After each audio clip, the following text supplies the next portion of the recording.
Good morning. Good morning. Good morning. I don't want this to be taken wrong. Okay. I think the first words that need to come out of my mouth is that I'm wishing Kevin Stefanski. I know his dad, Ed Stefanski, very, very well. I love that man. We go back a long ways. I'm wishing Kevin Stefanski, Baker Mayfield, and anybody on the Browns or anybody in the NFL the best of health, hoping that everybody comes back healthy and they're going to be all right. But I got to tell you something that's been on my mind and on my heart for the last few weeks. I'm glad this is happening, because I think people have dropped the ball in terms of embracing the level of seriousness and urgency as it pertains to COVID-19. We actually walk around like there is still not a global pandemic going on.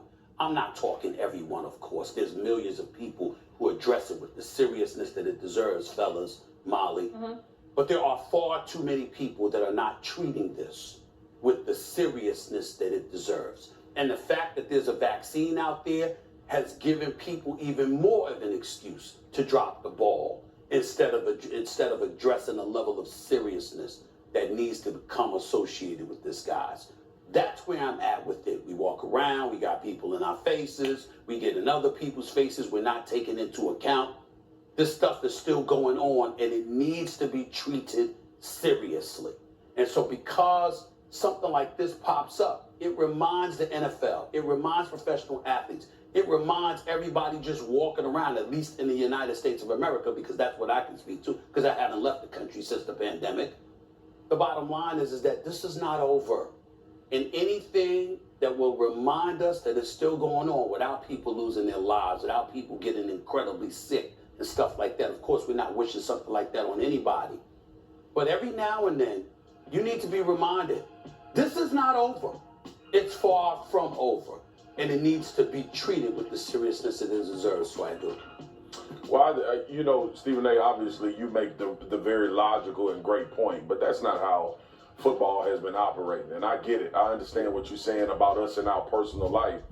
But when you look at this particular situation and you look at all of the situations that's going on in the NFL, and I get it that protocols are in place and things are quote unquote being done to keep players safe, it's not going to.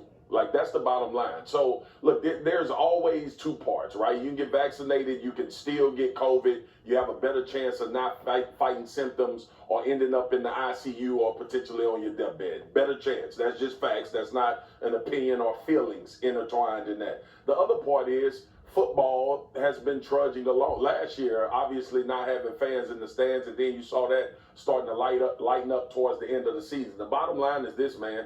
Like, you have to try to avoid this as much as possible. This won't be the last week we lose the prominent names on football teams. And coincidentally, me covering football every single day, I can't help but to think about when we potentially get to SoFi in LA, if you have this situation arise during the week of a Super Bowl, what is the protocols for that as well? So, look, to your point, Stephen A., everybody, wish them well. Hope they come back very healthy, because I think we throw that kind of out there with the assumption that players will come back healthy when we have examples of players saying, I didn't feel right for a while after I returned after battling or fighting COVID. So hopefully these guys can come back and be at full strength. But the bottom line is, to your point, S.A., it's not over.